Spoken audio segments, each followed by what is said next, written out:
Year we learn about some different famous people, some inspiring people. So inspiring is one of our golden St. Martin's words, and it means that you do something so amazing that it makes other people want to be like you. If you're really good at something, other people wish they could be as good at it as you can. It might inspire them to actually have a go at something they'd never thought of having a go at before. So today we're going to find out about an inspiring person from the past. And first of all, I'm going to show you a picture of them. And I want you to have a look at the picture and have a think about what we can tell about that person just looking at the picture. So first of all, you can see that he looks quite old. He's got grey hair, hasn't he? He does also look a bit grumpy. Well, he does in the picture. Maybe he was just having a grumpy day. And his clothes are pretty old-fashioned, so that sort of tells you that it's not a modern picture. It's someone who lived quite a long time ago. Now, he has got a pencil in his hand, or it could be a pen, so he's holding a pencil. But what the biggest clue is what he's actually writing. Because if you look closely at what's in that book that he's writing, it isn't letters. So it's not letters and it's not numbers. It's another type of writing. So maybe you could work out what that type of writing might be. You might have seen it somewhere before. His name was Ludwig Van Beethoven.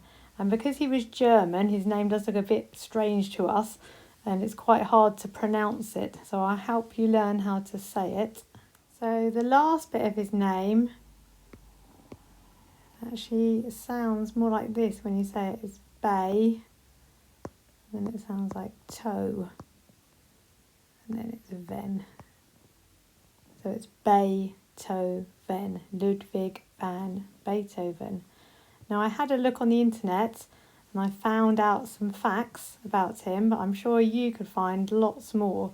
If you search for Beethoven facts for kids, there's lots and lots of really information about his life and things that he did. So he was born in Germany, in Europe. There's Germany there, which isn't that far from our country. There's England. He was born in a place called Bonn, which is very tiny, but it's actually on this map. And he was born in 1770, which was a long, long time ago. It's not that long after, about 100 years after the Fire of London, which was 1666. So Beethoven's family weren't very rich. They couldn't really afford for him to go to senior school. He was only at school for 4 years, but he was very, very clever at one thing. And you might have guessed what that is if you've worked out what those squiggly lines are on his piece of paper, because they're not words, it's actually music. So Beethoven is a famous composer. That's a word for someone who writes music. And one of the most amazing facts about him is that as he got older, he actually lost his hearing. He became completely deaf.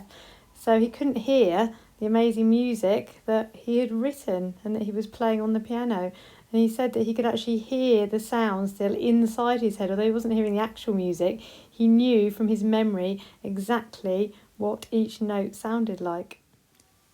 So this is the really good bit, the really fun bit. You actually get to listen to some of the music that Beethoven made. So there's a link in the description for this video to the 10 pieces, which is something that the BBC have put together, some clips of some famous music by composers. And so if you watch this part of the video first, where someone explains a bit more about Beethoven, and then the next bit, they actually show a concert of Beethoven's Fifth Symphony, which is his most famous symphony.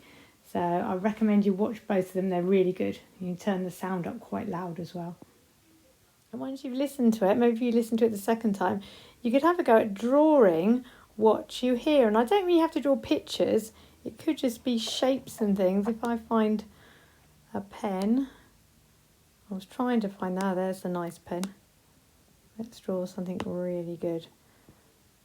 So the music changes as you listen to it, because it starts off with da da da da. And so you could have a think about how you might draw that. So it could be da da da da da da da da.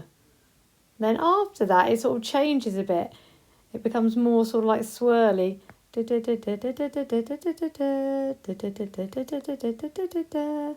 could have a go on a piece of paper, and it doesn't matter what it looks like, and you can draw some of the things that the music makes you think of. It might be shapes, it might actually be pictures of things. It might be something that it might remind you of something where you've heard it before. So on a sort of blank piece of paper, or it could be paper in your book with the lines on, you can use felt tips, whatever you like. Have a go at drawing what you think the music reminds you of. And here we've got a picture of some of the music written down. So it doesn't look like words at all. There are lines, so it's written on lines, but it's actually made up of notes.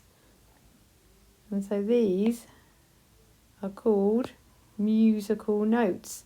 And musical notes are named by letters. So that says G, G, G, E, or da, da, da, dum, which is what it sounds like, doesn't it, when you're listening to it. And here's another picture to show you the notes. Da, da, da, da. And if you look, the first three are joined together. Da, da, da, da. And they actually miss out. If you had a piano keyboard, it misses out the middle one. So we've got E, E, E, and then we've got C. So if you were lucky enough to have a piano, you'd be pressing this one 3 times. Da, da, da, da. And then that one there. And there's another picture of the musical notes on the lines. So we've got da, da, da, da, da, da, da, da. Sounds much better when it was played, doesn't it, on the clip?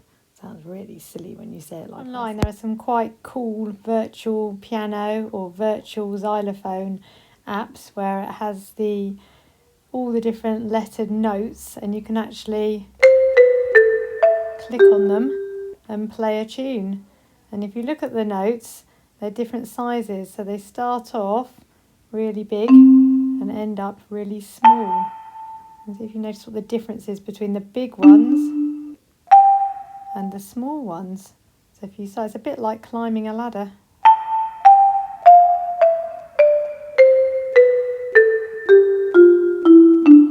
That sounded like going down the stairs. So if I turn round,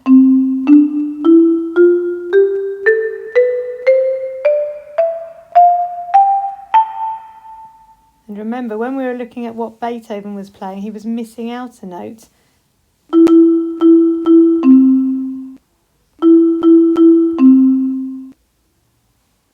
Now, you don't need an amazing piano or even a virtual piano to make these sounds and to make the same pattern that Beethoven was using. You could have a go on some saucepans. You could have a go if you fill some glasses with water. Make sure you get a grown-up's permission to do this. Don't go emptying cupboards and banging on saucepans just to annoy people. But you can actually make the same sounds. You can do it even with clapping your hands and then on your knees to make the da da da da da da da da. So have a go, and if you come up with a good way of doing it, maybe you can show me later. Bye.